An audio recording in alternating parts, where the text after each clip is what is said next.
Doctor ortho, अब दर्द भी घुटने टेकेगा। लोकसभा चुनाव के दौरान विपक्ष ने सरकार की अग्निवीर योजना को जमकर मुद्दा बनाया, जिसका उसे फायदा भी मिला। अब इसी साल कई राज्यों में विधानसभा का चुनाव होना है, जिसमें हरियाणा भी शामिल है, जहां अक्टूबर में चुनाव होना है। हरियाणा में भी कांग्रेस पार्टी इस योजना को मुद्दा बना रही है और बीजेपी को लगता है कि फिर से इसे लेकर पार्टी को राजनीतिक नुकसान ना हो, इसीलिए सरकार ने पूर्व अग्निवीरों के लिए अब एक बड़ी घोषणा कर दी है।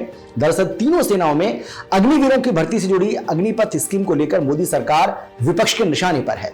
लोकसभा चुनाव में बीजेपी को झटके के बाद जेडीयू और एलजेपी जैसे उसके सहयोगी भी अग्निपथ स्कीम की समीक्षा की मांग कर चुके हैं। विपक्ष के हमलों और सहयोगी दलों के दबाव से बैकफुट पर आई मोदी सरकार अब इस मुद्दे को प्रभावी ढंग से काउंटर करने की तैयारी कर चुकी है। यही वजह है कि मोदी सरकार सेंट्रल आर्म्ड फोर्सेस की भर्ती में पूर्व अग्निवीरों के लिए 10% आरक्षण का जोर शोर से प्रचार कर रही है।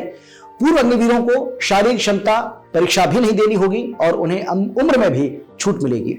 वैसे तो सीएपीएफ भर्तियों में अग्निवीरों को तरजीह दिए जाने का ऐलान पिछले साल हो चुका था। केंद्रीय गृह मंत्रालय ने तब ऐलान किया था कि सेंट्रल सिक्योरिटी फोर्सेस में पूर्व अग्निवीरों को आरक्षण दिया जाएगा, लेकिन अब बीएसएफ सीआईएसएफ के चीफ आगे बढ़कर इसका ऐलान कर चुके हैं। मोदी सरकार अग्निपथ के मुद्दे पर अब और जोखिम नहीं ले सकती है। अगले 2 से 3 महीनों में महाराष्ट्र, हरियाणा और झारखंड के विधानसभा चुनाव होने हैं। आपको बता दें कि लोकसभा चुनाव के दौरान विपक्ष खासकर कांग्रेस ने मुद्दे को जोर शोर से उठाया और वादा किया कि सत्ता में आए तो इस स्कीम को खत्म कर दिया जाएगा। कांग्रेस सत्ता में तो नहीं आई जो वादे के तहत अग्निपथ स्कीम को खत्म कर सके, लेकिन चुनाव के बाद भी वो इस मुद्दे पर सरकार के खिलाफ आक्रामक है। राहुल गांधी ने अभी ड्यूटी के दौरान अग्निवीरों के शहीद होने के बाद मिलने वाले मुआवजे का मुद्दा उठाया था। उन्होंने आरोप लगाया था कि ड्यूटी के दौरान देश की रक्षा करते हुए जो अग्निवीर अपनी जान न्यौछावर करते हैं, उन्हें सरकार की तरफ से मुआवजा नहीं दिया जा रहा।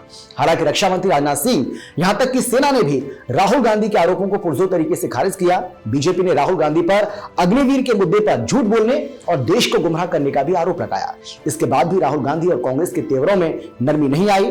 लोकसभा चुनाव के नतीजों के बाद विपक्ष उत्साहित है और बीजेपी सतर्क। लोकसभा चुनाव में पिछली बार के मुकाबले बीजेपी की सीटें घटने के पीछे एक बड़ी वजह अग्निवीर के मुद्दे को भी माना गया। चुनावी झटके के बाद माना यह जा रहा था कि मोदी सरकार अग्निपथ स्कीम में बदलाव करेगी, लेकिन फिलहाल ऐसा नहीं दिख रहा है। सरकार 10% आरक्षण, फिजिकल टेस्ट से छूट और एज में छूट देकर मामले को शांत करने की कोशिश में है। यानी कि अग्निवीर मसले पर विपक्ष के हमलों और उसके नैरेटिव की धार को धीमा करने के लिए आखिरकार मोदी सरकार ने तैयारी कर ली है। अब सरकार की यह कोशिश कितना रंग ला पाती है, इसके लिए इंतजार करना होगा। डॉक्टर ऑर्थो, अब दर्द भी घुटने टेकेगा।